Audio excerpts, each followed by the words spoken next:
வணக்கம். சுப்பிரமணியம் யோகாமணி சேனலுக்கு உங்களை அன்புடன் வரவேற்கிறேன்.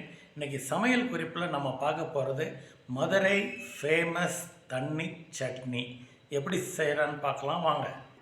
அனைவருக்கும் அன்பு வணக்கம். திருமதி சுப்பிரமணியம். இன்றைக்கி நம்ம செய்ய போகிறது மதுரை ஃபேமஸ் மதுரை ஸ்பெஷல் தண்ணி சட்னி, ரோட்டுக்கடை சட்னின்னு சொல்லுவாங்க. இதில் நிறைய வேரியேஷன்ஸ் இருக்குது. பச்சை மிளகாய் சேர்த்து செய்கிறது, மிளகா வத்தல் சேர்த்து செய்கிறது, தக்காளி சேர்த்து செய்கிறது, அந்த மாதிரிலாம். ஒரே இது எல்லாத்துலேயும் என்ன சிறப்புனா தேங்காய் இருக்காது. அதுதான் இதில் ஒரு பர்டிகுலராக சொல்கிற விஷயம். ப்ளஸ் இந்த சட்னி கொஞ்சம் தண்ணியாக இருக்கும். அதுதான் தண்ணி சட்னி. இன்றைக்கி நம்ம செய்ய போகிறது பச்சை மிளகாய் போட்டு தான் செய்ய போகிறோம். அதுக்கு நான் பெரிய வெங்காயம், ஒரு மீடியம் சைஸ் வெங்காயம் எடுத்து நறுக்கி வச்சுருக்கிறேன். ஒரு அரை கப் வெங்காயம் வந்திருக்கும். பச்சை மிளகாய் ஒரு 9 பச்சை மிளகாய் எடுத்து நறுக்கி வச்சுருக்கேன். அதாவது வெங்காயத்தை விட கொஞ்சம் குறைவாக இருக்கும். எண்ணிக்கையில் பார்த்தா ஜாஸ்தி தான், ஆனால் காரம் சரியாக இருக்கும் இது.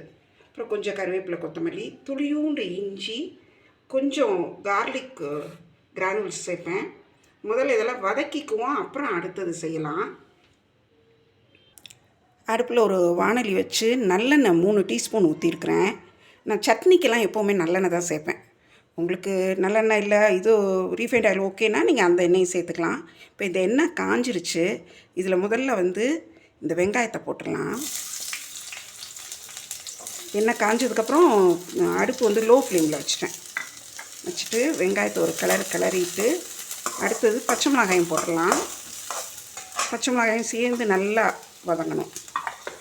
இதை கொஞ்சம் மீடியம் ஃப்ளேம், லோ ஃப்ளேமில் வச்சு நல்லா கிளறி விட்டு நல்லா வதக்கிடலாம். ரொம்ப கருக வேண்டாம், ஓரளவுக்கு நல்லா வதங்கணும். அதாவது நிறம் கொஞ்சம் மாறணும், அந்த அளவுக்கு வதக்கிட்டு அதுக்கப்புறம் நம்ம ஆற வைக்கலாம். இதை பச்சை மிளகா பாருங்கள், கொஞ்சம் நிறம் மாறி இருக்குது பாருங்கள். இங்கே வெங்காயமும் கொஞ்சம் நல்லா வதங்கிடுச்சு. இப்போ நம்ம என்ன செய்ய போகிறோம்னா, இந்த கொஞ்சம் போல் இஞ்சி மட்டும் ரொம்ப போட்டுறாதீங்க, லைட்டாக ரொம்ப கொஞ்சம் குறைச்ச அளவு போடுங்க. என்கிட்ட பூண்டு அவைலபிளாக இல்லாதனால நான் கார்லிக் கிரானுவல்ஸ் போடுறேன். இது பெய்டு ப்ரமோஷன் கிடையாது, என்கிட்ட இருக்கிறத சேர்க்குறேன். சரிங்களா? பாருங்கள், ஒரு அரை ஸ்பூன் அளவு இந்த கிரானுவல்ஸ் எடுத்து இதில் சேர்க்குறேன். இது கொஞ்சம் ஈரம் இருக்கிறனால கொஞ்சம் தெரிக்கும். லோ ஃப்ளேமில் வச்சு வதக்குங்க. இப்போ இதை ஒரு 2-3 தடவை நல்லா கிளறிட்டு அடுப்பை அணைச்சி இதை ஆற வச்சிடலாம். நல்லா மிக்சியில் அடியில் கல் உப்பு ஒரு டீஸ்பூன் அளவு போட்டிருக்கிறேன். இது போதும். தேவைப்பட்டால் டேஸ்ட் பண்ணி பார்த்துக்கிட்டு திரும்ப சேர்த்துக்கலாம். பொரிகடலை தாராளமாக ஒரு 3/4 கப் எடுத்துருக்கிறேன். அதாவது வெங்காயம் அரை கப் தான் இருந்தது, அதை விட ஜாஸ்தியாகவே நம்ம பொரிகடலை எடுக்கணும். இந்த பொரிகடலை இதில் போட்டுடலாம். போட்டுட்டு இந்த வதக்கி வச்ச வெங்காயத்தையும் இதில் சேர்த்துடலாம்.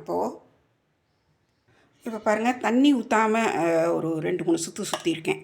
எப்போவுமே சட்னிக்குமே பொரிகடலை போட்டு அரைக்கிறப்போ ஃபஸ்ட்டு தண்ணி ஊற்றாதீங்க. தண்ணி ஊற்றுனீங்கன்னா பொரிகடலை மிதந்துக்கிட்டு அரைப்படாது. ஸோ இப்போவும் பாருங்கள், 1-2 பொரிகடலை முழுசாக தெரியுது, மற்றபடிக்கு கொஞ்சம் ஓரளவுக்கு அரைச்சிருச்சு. இப்போ நல்லா தேவையான அளவு தண்ணி விட்டு நம்ம அரைச்சிடலாம்.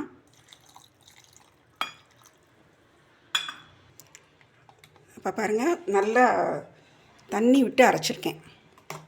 இன்னும் கூட நம்ம லிக்விடாக வேணும்னா வச்சுக்கலாம்.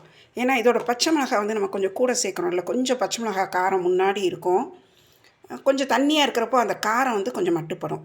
இப்போ இதை ஒரு பாத்திரத்தில் மாற்றிட்டு இன்னும் கொஞ்சம் கூட நம்ம வேணால் தண்ணி ஆட் பண்ணிக்கலாம். ஆட் பண்ணிவிட்டு நம்ம இப்போ தாளிச்சிடலாம். இதை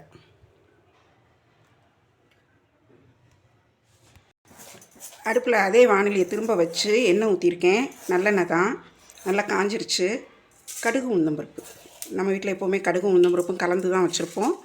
கடுகு வெடிக்கிறதுக்கும் உளுந்து சிவக்கிறதுக்கும் சரியாக இருக்கும். உளுந்து முழு உளுந்து சேர்க்க மாட்டேன் நான், இந்த உடச்ச உளுந்து தான் இந்த கடுகோட கலந்து வச்சுருப்பேன். இது கொஞ்சம் வெடிக்கட்டும். வெடித்தோடனே கருவேப்பிலை, கொத்தமல்லி சேர்க்கலாம். கடுகு வெடிச்சிருச்சு, உளுந்து சிவந்துருச்சு. கருவேப்பிலை, கொத்தமல்லி சேர்த்து கொஞ்சம் கிளறிட்டு சின்ன வெங்காயம் ஒரு 1/4 கப் அளவு தாராளமாக எடுத்து வச்சுருக்கிறேன். நல்லா பொடியாக நறுக்கி வச்சுருக்கிறேன். அதையும் இதில் போட்டு நல்லா வதக்கிடலாம். சின்ன வெங்காயம் நல்ல டேஸ்ட்டு கொடுக்கும். இங்கே வீட்டில் சாதாரணமாக அரைக்கிற தேங்காய் சட்னிக்குமே கடுகு தாளிக்கிறப்போ ஒரு நாளைக்கு ஒரு வித்தியாசத்துக்கு இந்த மாதிரி சின்ன வெங்காயம் அரிஞ்சு தாளித்து வதக்கி சேர்த்திங்கன்னா ரொம்ப டேஸ்டியாக இருக்கும். இப்போ இதை நல்லா வதக்கிடலாம். ரொம்ப லோ ஃப்ளேமில் தான் வச்சுருக்கிறேன். வதக்கினது இதில் சேர்த்துடலாம். செம்ம டேஸ்டான ஒரு சட்னி இது. காரம் கொஞ்சம் கம்மியாக வேணும், குழந்தைங்களுக்கு உரைக்கும்னு நினச்சிங்கன்னா பொட்டுக்கடலை கொஞ்சம் கூட சேர்த்துக்கிட்டு பச்சை மிளகாய் 1-2 குறைச்சிருங்க. இப்போ இதை எடுத்து பரிமாறிடலாம். சுவையான மதுரை ஃபேமஸ் தண்ணி சட்னி, ரோட்டுக்கடை சட்னி ரெடி ஆயிடுச்சு. ரொம்ப ரொம்ப டேஸ்டியாக இருக்கும். இட்லியோடு சேர்த்து சாப்பிட்றதுக்கு நல்ல தண்ணியாக இருக்கும். நீங்கள் வேணும்னா இன்னும் கூட கொஞ்சம் தண்ணி சேர்த்துக்கலாம். நான் ஏற்கனவே சொன்ன மாதிரி இதில் இன்னும் வேரியேஷன்ஸ் இருக்குது. அந்த மற்ற சட்னிகளும் நம்ம ஒன்றா அடுத்தடுத்த வீடியோக்களில் நம்ம பார்க்கலாம். இந்த வீடியோ உங்களுக்கு ரொம்ப பிடிச்சிருக்கும். இந்த குறிப்பு செய்து பாருங்கள். வீடியோவை லைக் பண்ணுங்கள், ஷேர் பண்ணுங்கள். எங்கள் யோகா மணி சேனலுக்கு சப்ஸ்கிரைப் பண்ணுங்கள். நன்றி, வணக்கம்.